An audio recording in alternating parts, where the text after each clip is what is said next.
Database கான்ஃபிகரேஷனை தெரிஞ்சுக்கிட்டோம். இப்போ நம்ம ஒரு இன்சர்ட் ஆப்ரேஷனை பண்ணி பார்க்கணும். உங்களோட டேட்டாபேஸ்க்குள்ளே இந்த ஃப்ரேம்வொர்க்கை பயன்படுத்தி எப்படி ஒரு இன்சர்ட் ஆப்ரேஷன் பண்ண போகிறீங்கன்றதை இப்போ நான் உங்களுக்கு சொல்லிக் கொடுக்க போகிறேன். MySQL டேட்டாபேஸ்க்குள்ளே நீங்கள் ஒரு டேட்டாவை இன்சர்ட் பண்ணுறதுக்கு இன்சர்ட் கொரியை யூஸ் பண்ணியிருக்கணும். அதோட சின்டாக்ஸ் இப்படி தான் இருக்கும். ஆனால் நீங்கள் இந்த கொரியெல்லாம் ரன் பண்ணி டேட்டாவை இன்சர்ட் பண்ண போகிறதில்ல.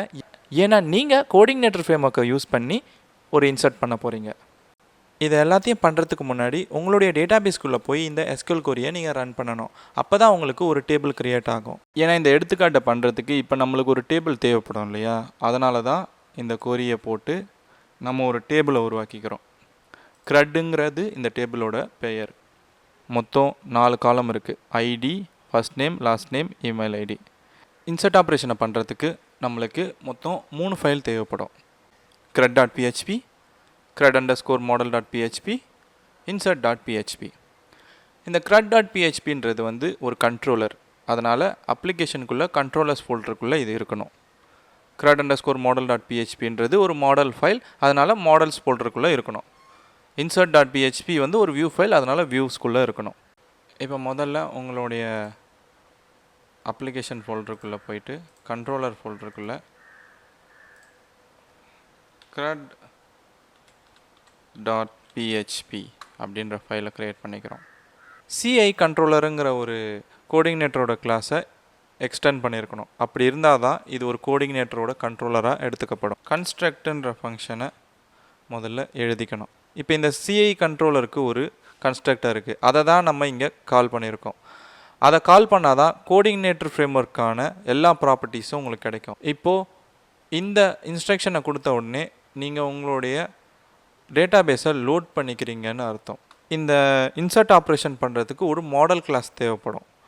அதுதான் crud_model. அந்த crud_model இந்த கண்ட்ரோலருக்குள்ளே லோட் பண்ணி தான் நீங்கள் பயன்படுத்த போகிறீங்க. அதனால் நீங்கள் திஸ் லோட் மாடல் அதுக்குள்ளே உங்களுடைய மாடல் நேம்.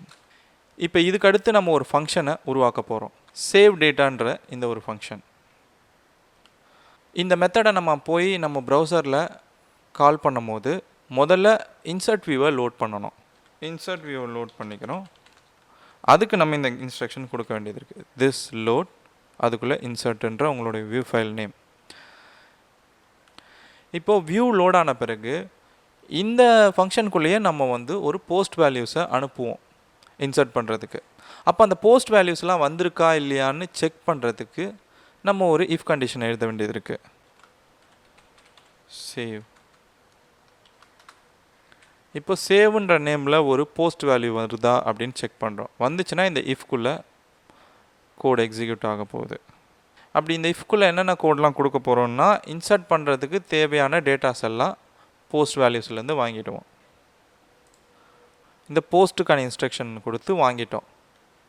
இப்போ வாங்கின இந்த டேட்டா வேரியபிள் அரேவை இப்போ இந்த வாங்கின இந்த டேட்டான்ற அரே வேரியபிளை நம்ம இன்சர்ட் பண்ண போகிறோம். அதுக்கு நம்ம இந்த CRUD மாடலை பயன்படுத்த வேண்டியது இருக்குது. இப்போ இந்த CRUD மாடலுக்குள்ளே நம்ம ஒரு ஃபங்க்ஷனை கால் பண்ண போகிறோம். சேவ் ரெக்கார்ட்ஸ்ன்ற ஒரு ஃபங்க்ஷன். அந்த ஃபங்க்ஷனுக்குள்ளே ஆர்குமெண்ட்டாக இந்த டேட்டா வேரியபிளை கொடுத்துடுவோம். இப்போ இன்சர்ட் ஆகி முடித்த உடனே இந்த ஃபங்க்ஷன் அது சக்ஸஸ்ஃபுல்லாக இன்சர்ட் ஆகிடுச்சு அப்படின்றத தெரிவிக்கிறதுக்கு ஒரு ட்ரூன்ற பூலியன் வேல்யூவை ரிட்டர்ன் பண்ணோம். அதை நம்ம ரெஸ்பான்ஸுன்ற ஒரு வேரியபிள்குள்ளே வாங்கிடுறோம். ரெஸ்பான்ஸுன்ற வேரியபிள்குள்ளே ட்ரூ தான் இருக்குதா அப்படின்றத செக் பண்ணுறோம். அப்படி ட்ரூவாக இருந்துச்சுன்னா இன்சர்ட் ஆகிடுச்சுன்னு அர்த்தம். அப்போ நம்ம சக்ஸஸ்ஃபுல்லாக இன்சர்ட் பண்ணிட்டோம் அப்படின்ற ஒரு மெசேஜை போட்டுடுறோம். Inserted successfully. அப்படி இல்லை அதுக்குள்ளே வந்து ட்ரூ ரிட்டர்ன் ஆகலை அப்படின்னா எல்ஸ் பார்ட்குள்ளே இன்சர்ட் ஃபெயில்டு அப்படின்னு ஒரு ஸ்ட்ரிங்கை எக்கோ பண்ணுறோம். இப்போது கண்ட்ரோலருக்குள்ளே நம்ம பண்ண வேண்டிய வேலைலாம் முடிஞ்சிருச்சு. இப்போ அடுத்து crud_model நம்ம ஒரு சில வேலை பண்ண வேண்டியது இருக்குது. crud_model இருக்கிற சேவ்ன்ற ஃபங்க்ஷனை தான் நம்ம பயன்படுத்தி டேட்டாவை அனுப்பியிருக்கோம். அது போய் இன்சர்ட் ஆப்ரேஷனை பண்ணியிருக்கு. அப்போ இந்த ஃபங்க்ஷன் crud_model இருக்கணும்ல, அதை தான் நம்ம இப்போ எழுத போகிறோம். அதனால் இப்போ நம்ம வந்து மாடலுக்குள்ளே முதல்ல வந்து CRUD_model கிளாஸை க்ரியேட் பண்ண போகிறோம். CRUD_model கிளாஸை க்ரியேட் பண்ணியாச்சு. இப்போ அந்த ஃபைலுக்குள்ளே CRUD_model ஒரு கிளாஸை உருவாக்கி அது CI_model அப்படின்ற கிளாஸை எக்ஸ்டெண்ட் பண்ணியிருக்குது. இப்போ இந்த CI_model எக்ஸ்டெண்ட் பண்ணாதான் இந்த மாடலுக்கான ப்ராப்பர்ட்டிஸ் எல்லாமே உங்களுக்கு கிடைக்கும்.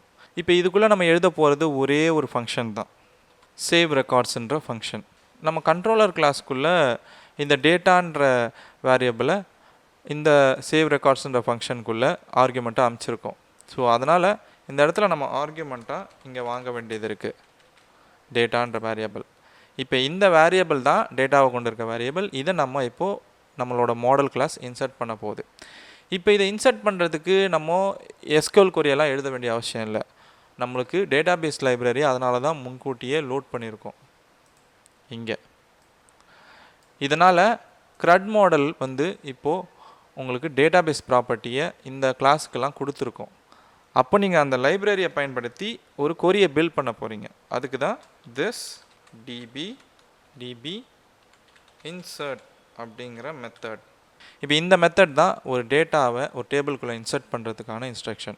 இப்போ இதில் முதல் ஆர்குமெண்ட்டாக நீங்கள் கொடுக்க வேண்டியது அந்த இன்சர்ட் பண்ண போகிற டேபிளோட நேம். நம்ம இன்சர்ட் பண்ண போகிற டேபிளோட நேம் என்ன? அப்போது CRUDன்ற நேமை கொடுத்துட்டு அடுத்து ரெண்டாவது ஆர்குமெண்ட்டாக கொடுக்க போகிறது அந்த டேபிளுக்குள்ளே நம்ம இன்சர்ட் பண்ண போகிற டேட்டா. ஏற்கனவே நம்மளுக்கு இங்கே ஆர்குமெண்ட்டில் கிடச்சிரும். அதனால் கமா போட்டு டேட்டான்ற வேரியபிளை மட்டும் இங்கே கொடுத்து விடுறோம்.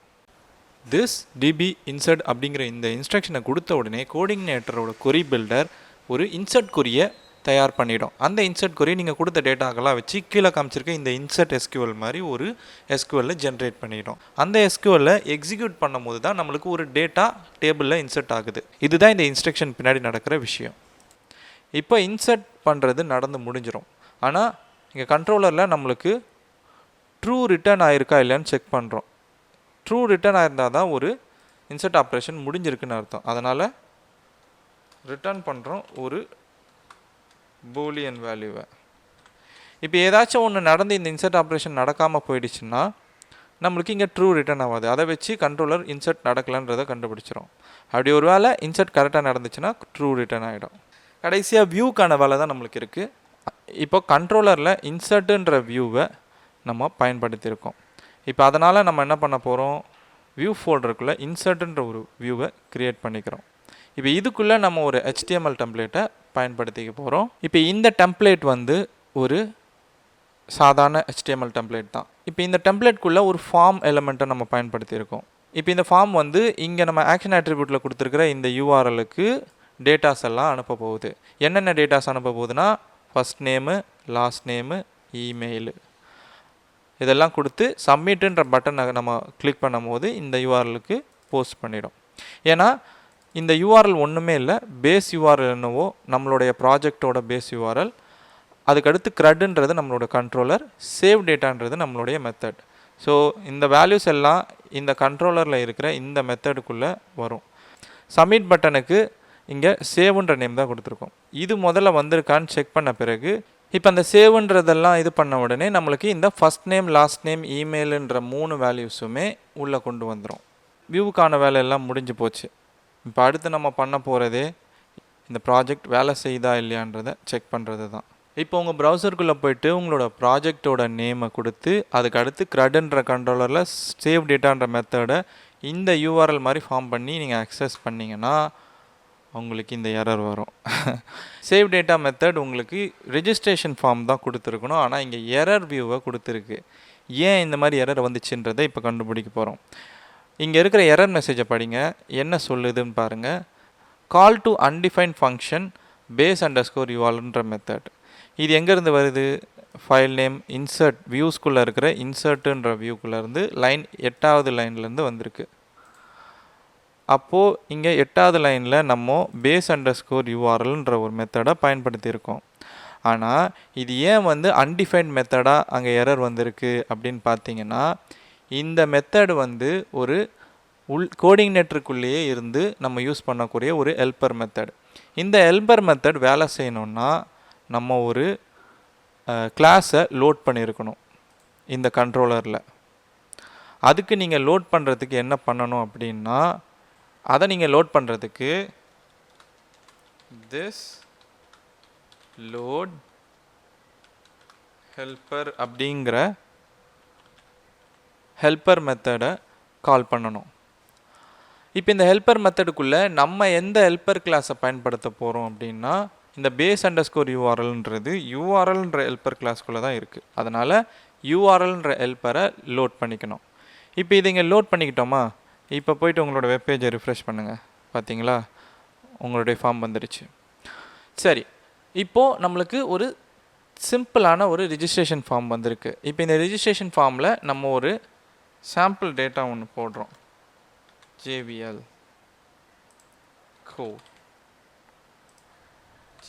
code videos at gmail.com.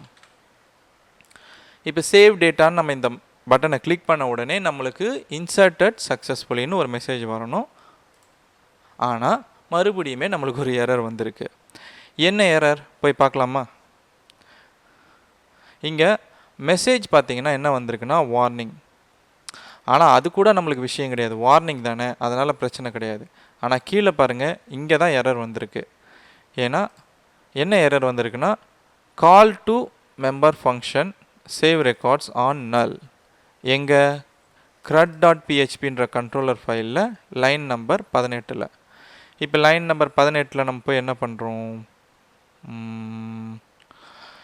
ஆக இங்கே நம்ம டேட்டா வாங்குற வரைக்கும் எல்லாத்தையும் சரியாக தான் பண்ணியிருக்கோம். ஆனால் இங்கே ஒரு சின்ன ஒரு மிஸ்டேக் என்னென்னா, நம்ம இங்கே CRUD மாடலை பயன்படுத்தி சேவ் ரெக்கார்ட்ஸ்ன்ற மெத்தடை கால் பண்ணியிருக்கோம். இங்கே கேப்ஸில் சி இருக்குது. நீங்கள் என்ன தான் இங்கே வந்து CRUD மாடலில் வந்து கேப்ஸில் அதோட ஃபர்ஸ்ட் லெட்டரை கேப்ஸில் பயன்படுத்தினாலும் இந்த இடத்துல நீங்கள் ஸ்மால் லெட்டர் தான் பயன்படுத்தணும்.